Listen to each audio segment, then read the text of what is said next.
Today on the BlastCast, user questions, a discussion of some of the information given out from both Reverse the Verse and Around the Verse, and the end of my Vanguard Saga. Alright folks, let's get to it.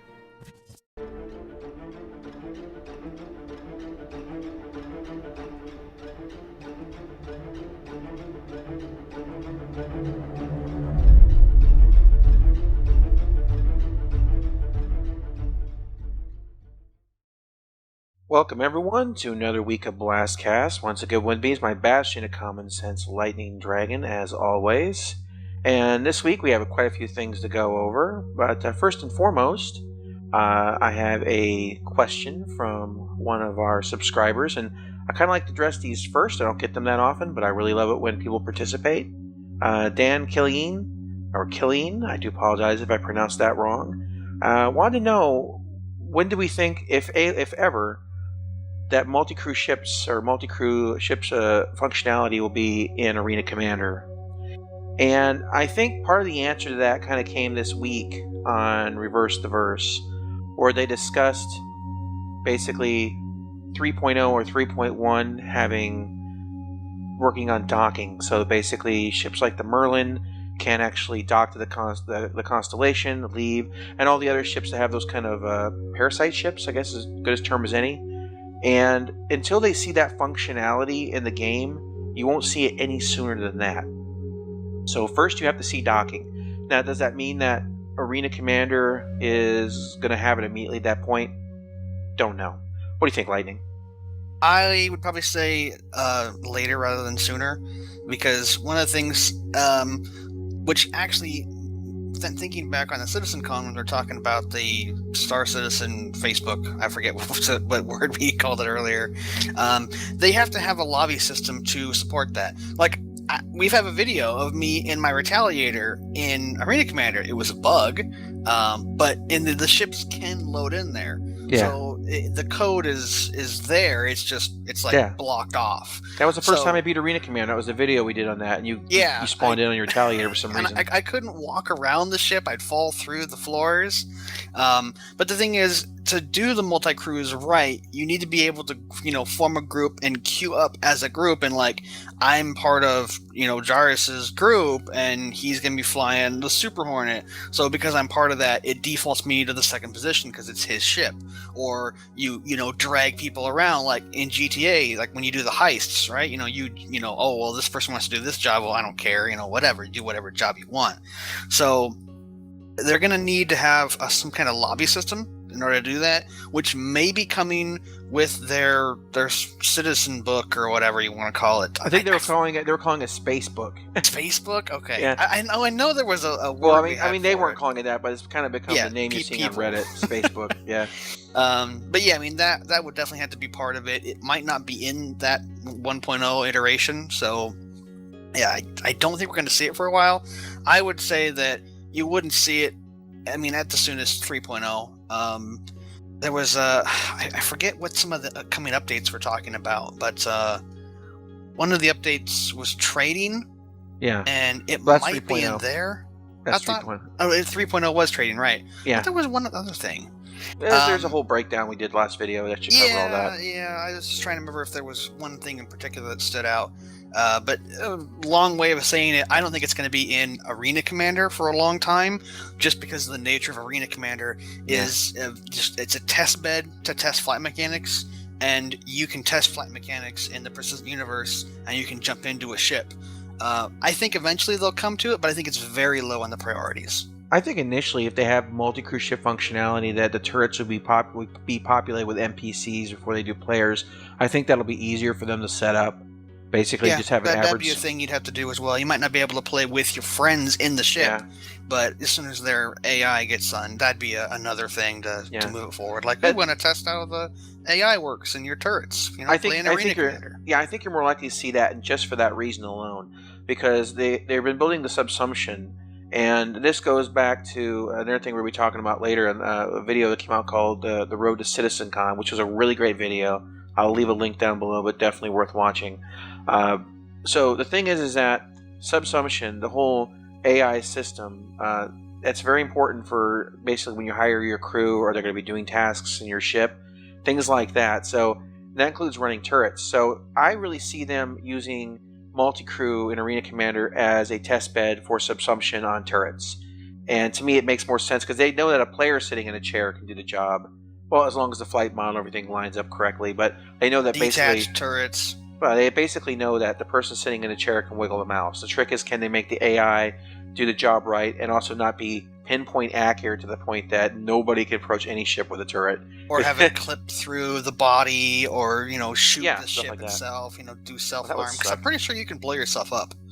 That would suck. You tell your guy to start firing the target, he just blows your tail off. You're like, thanks Bob. Especially if you're in a ship that's modeled like the 300 series, where the ass is like 90% of the ship, and if you lose it, you're basically dead.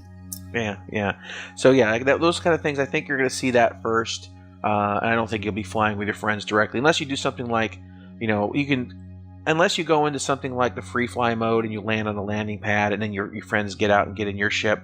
But free fly it's not really. I mean, yes, you guys like set up some weird game like you get like 8 people in there, 4 are gonna be on this ship and 4 are gonna be on this ship, and then you fight each other, and then you guys can all respawn and land and do it again. It's kind of slow, but I mean, other than that, there's really not much. I don't think we'll be seeing that for a little while. I don't think Arena Commander is gonna be a priority for a while after they do this initial 2.6 update, because they want to get back on the actual main branch. So on the reverse the burst they had this week. It was kind of nice because it was kind of it was basically the leads of each of the companies, if you will, from each of the divisions. You had your Frankfurt, you had your Austin, you had your California, you had your Europe. Basically, all kind of discussing the roadmap, how they got there, all the things it took to put the demonstration together for the most part. And one of the things I took away from that, the most important thing I took away, was that basically when it came down, he said, at this point, the base is pretty much almost done. And that was the hardest part. So the reason that you looked at the updates they have coming out, like in 3.1, 3.2, and so on, the reason that there's so much stuff in there is because they have the foundation now. And so now it's just going to be much, much quicker to get new content out, because as the systems are built in place, they can start moving people around now to doing the other stuff and adding the content.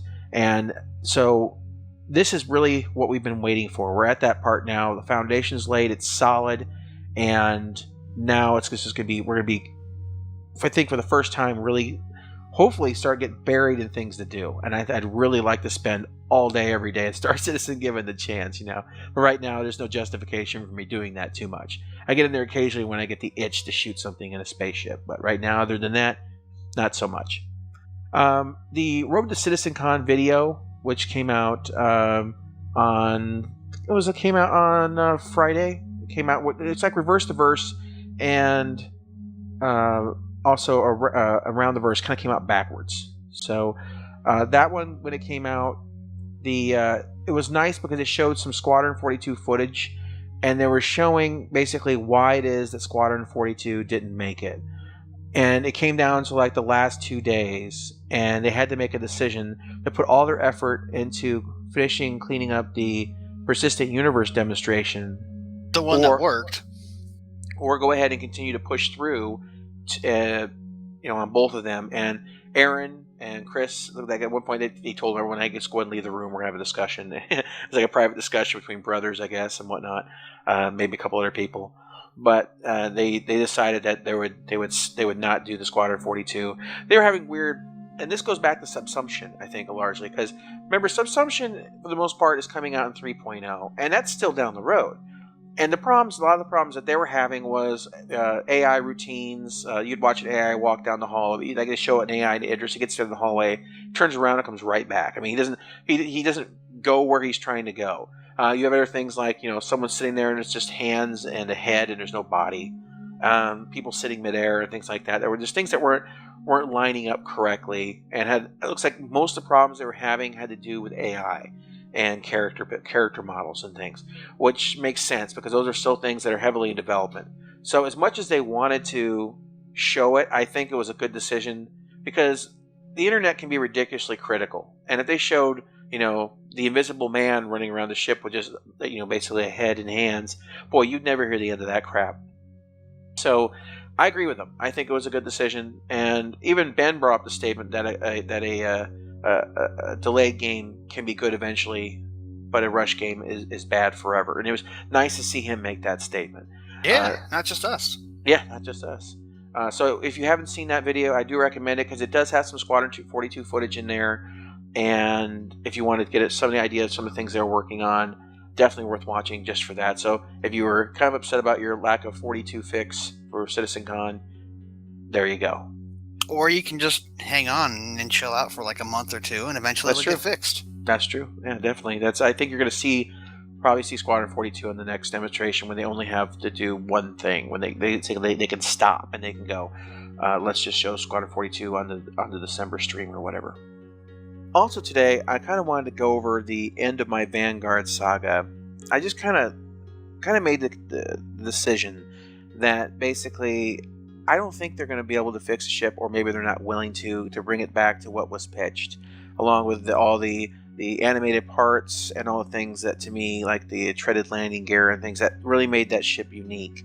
And so what I did instead is, with all these sales going on, is I decided to go ahead and, with basically the ship, I think was what, $275 for the base or something along those lines. Like $250 for the base ship, and you had the BUKs. BUKs were like $50 each or something. Yeah, I think it was something around there with all that. It was something around $55. But so I looked at that and I was like, I could take that with some of these ships around here that are on this sale. Some of the things you don't see very often, and I decided to go ahead and basically get a couple ships back that I had melted down a while ago. And one of the primary things that I decided to do was get the very limited edition Freelancer Miss, which is one, actually, the Freelancer Miss is one that I kind of regretted not getting a long time ago. But to me, when you look at something like the Miss as compared to the Vanguard, the Miss to me seems to be a way superior ship, which is weird. It's basically a civilian transport that's been militaried up, but the guns on it, you have 4 gimbal size 3s, and if you can make them fixed, the size 4s, that would be amazing.